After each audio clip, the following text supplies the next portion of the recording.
So guys चीजें शुरू कर लेते हैं कल की मंडे नाइट रॉ की व्यूअरशिप से। वो शो हो रहा था पीएनसी अरीना नॉर्थ कैरोलिना से। 8 से 10 हजार के आसपास वहाँ लोग भी आए हुए थे और इस हफ्ते रॉ की व्यूअरशिप ने जरा सा तो छाल मारा है और रॉ को इस हफ्ते मिले हैं 1.751 मिलियन की व्यूअरशिप, जो हालांकि अभी भी 2 मिलियन से कोसों दूर है। लेकिन जो भी टीवी पर शोज आते हैं ना यूएसए नेटवर्क पर, डेमोग्राफिक ने मंडे नाइट रॉ पर ऑलमोस्ट उन सारे ही शोज को पीछे छोड़ दिया है। तो वन वे और the another #congratulations Monday night raw. वैसे आप भी सबको पीछे छोड़ सकते हो इस वीडियो को एंड तक पूरा देखकर। एंड नाउ आप देख रहे हैं रेसलमैनिक्स एंड सब्सक्राइब करना तो बनता है। वेल मैं थोड़ी भले ही किसी और प्रमोशन में काम कर रहे हो, पर इसका मतलब ये थोड़ी ना है कि वो WWE का साथ ही छोड़ के चले गए हैं। सारे रिश्ते खत्म हो गए हैं क्योंकि भी लास्ट मंडे नाइट रॉ जो हुआ था ना, मैं थोड़ी वहाँ पर आए हुए थे शो को एंजॉय करने के लिए। ऊपर वाली जो सीट होती है वहाँ पर बैठकर वो शो को एंजॉय कर रहे थे। इसी के चलते सारे लोगों के मन में ये बात आने लगी कि शायद WWE ने दोबारा से बुला लिया मैथ हॉडी को, शायद वो रिटर्न करने वाले हैं। लेकिन देखो ऐसा कुछ भी नहीं है, इस बहकावे में मत रहना आप। ये सब अक्सर ऐसा ही होता रहता है यार। अभी कुछ दिन पहले जब मर्सिडीज मोने ने AEW में डेब्यूट किया था तो वहाँ पे हमारी बेली और नायोमी भी गई थी। तो इसका मतलब ये थोड़ी था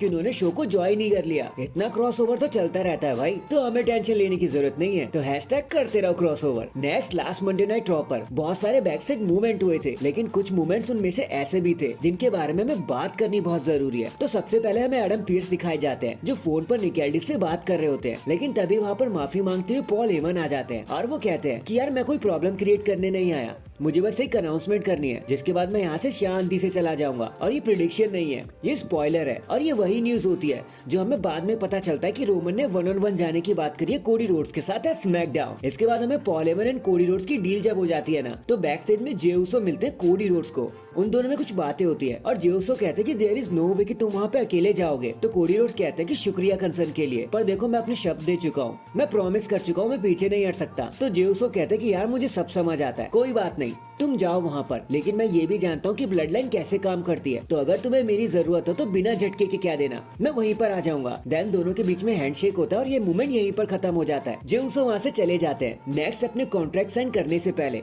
सैमी ज़ेन चैट गेबल से मिलते हैं, जहाँ वो बताते हैं कि लास्ट वीक उनसे लड़ना कैसे सैमी ज़ेन के लिए एक ऑनर रहा। बहुत टाइम बाद सैमी ज़ेन को कोई ऐसा बंदा मिला था जिसने उन्हें लिमिट से भी ऊपर पुश कर दिया। लेकिन वो ये भी कहते हैं कि तुम बार बार चैट गेबल अपनी फैमिली के बारे में बात करते रहते हो कि तुम हारते हो तो वो रोने लगते हैं, इसके बारे में तुम्हारा क्या कहना है, मैं तुम्हारा दोस्त हूँ, तुम खुलकर बता सकते हो। तो चैट गेबल कहते हैं कि सैमी तुम गंथर के लिए रेडी नहीं हो, तुम उसे नहीं हरा सकते। जिसके बाद जब सैमी अपने इंटरकॉन्टिनेंटल चैंपियनशिप के लिए कॉन्ट्रैक्ट साइन कर लेते हैं तो वापस चैट गेबल से मिलते हैं, इस बार थोड़ा गुस्से में, और पूछते हैं कि तुम्हें क्यों लगता है कि मैं उसे नहीं हरा पाऊंगा। तो चैट गेबल कहता है कि सुनो, फिजिकल स्ट्रेंथ की बात नहीं है, मैं माइंडसेट की बात कर रहा हूँ। कहीं ना कहीं तुम्हारा माइंडसेट भी उसी के जैसा है, लेकिन गंथर एक अलग ही लेवल का मॉन्स्टर है। गंथर के सामने होना मतलब सारी उम्मीद खत्म हो जाना। वो इंसान नहीं है मेरे भाई, वो जानवर है, और अगर तुमने अपनी मेंटेलिटी को चेंज नहीं किया तो तुम उसे नहीं हरा पाओगे। उसे हराने के लिए तुम्हें वही बनना पड़ेगा जो गंथर खुद है, और वो है एक जानवर होना। एंड इतना कहकर चैट गेबल वहाँ से चले जाते हैं। इन दी एंड रेसलमेनिया 40 के लिए अब चीजें जरा सी और हाइप अप होने लगी है, क्योंकि एक तो होता है कि आप WWE के लेजेंड्स को बुला रहे होते हो